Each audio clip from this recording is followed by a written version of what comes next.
আসসালামু আলাইকুম সবাইকে নিশাদ মিনি কিচেনে স্বাগতম।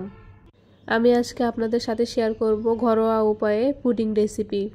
কোনো ঝামেলা ছাড়াই হাতের কাছের উপকরণ দিয়ে খুব সহজে চুলায় তৈরি করে দেখাবো। যারা একদম নতুন তারা খুব সহজেই এই রেসিপিটি দেখে বাসায় বসে পারফেক্ট পুডিং তৈরি করতে পারবেন। এবার আমি রেসিপিতে চলে যাচ্ছি।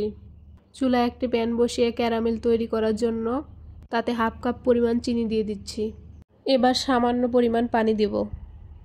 চিনিটা তাড়াতাড়ি গলে যাওয়ার জন্য পানিটা দিচ্ছি। পানি না দিলেও হবে, সমস্যা নেই। ক্যারামেলটা খুব সাবধানে তৈরি করতে হবে, পুড়ে যাওয়া যাবে না। পুড়ে গেলে ক্যারামেলটা তেতো লাগবে, খেতে ভালো লাগবে না। আমার ক্যারামেলটা কালার চলে এসেছে, আমি কালারটা এরকমই রাখতে যাচ্ছি। এবার চুলা থেকে নামিয়ে নিয়ে পুডিং তৈরির পাত্রে ঢেলে দিচ্ছি ক্যারামেলটা।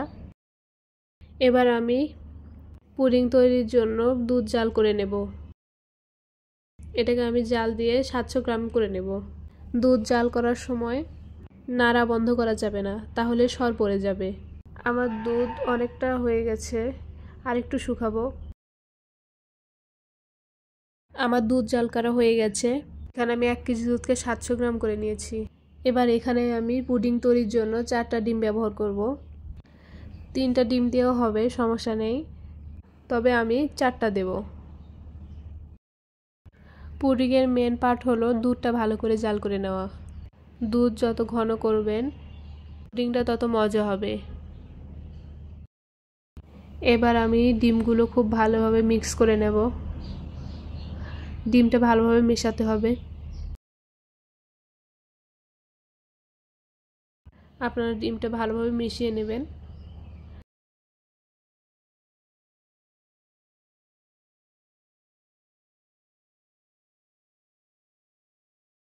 এবার আমি চিনি দিয়ে দেব।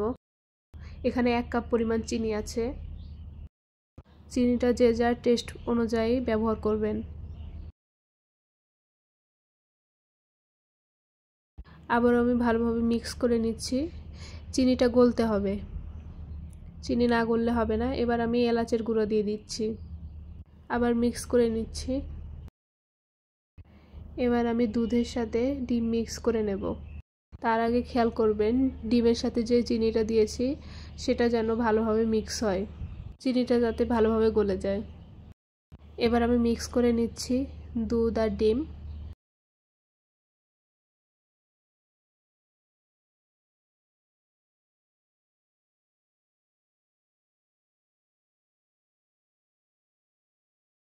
এবার আমি দুধ আর ডিম ছেঁকে নেব।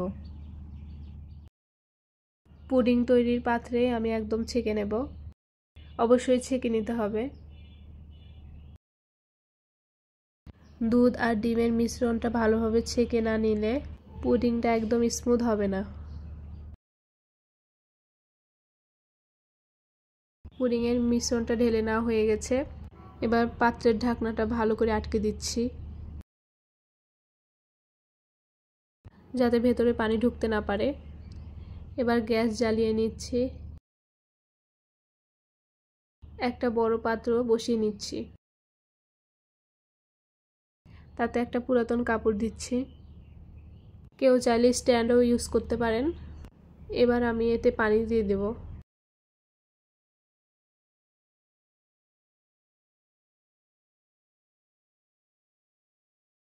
এবার আমি পুডিংয়ের পাত্রটা দিয়ে দিচ্ছি, ভালোভাবে বসিয়ে নিচ্ছি এখানে। এবার এখানে পুডিংয়ের পাত্রের অর্ধেক পানি দিতে হবে। খেয়াল রাখবেন পাত্রের অর্ধেকের বেশি যাতে পানি না যায়। এবার আমি ঢেকে দিলাম। 35 মিনিট পর ঢাকনাটি খুলে দেখব আমি।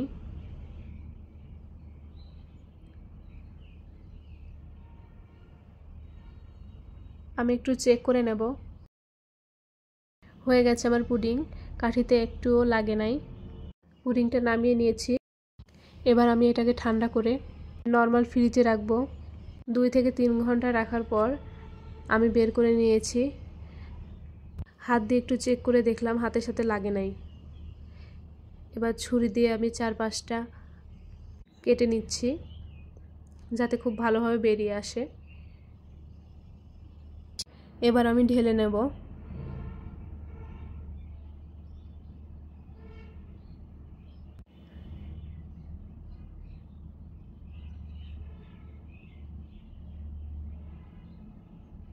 দেখুন মাশাআল্লাহ অনেক সুন্দর হয়েছে। আপনারা একবার ট্রাই করে দেখতে পারেন এভাবে। আমি এখন আপনাদের সামনে কেটে দেখাচ্ছি। দেখুন কতটা সুন্দর হয়েছে, মাশাআল্লাহ বলতে ভুলবেন না।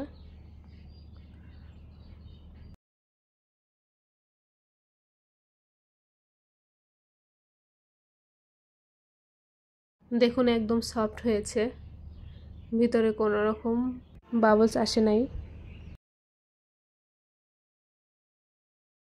ধন্যবাদ সবাইকে আমার ভিডিওটা দেখার জন্য।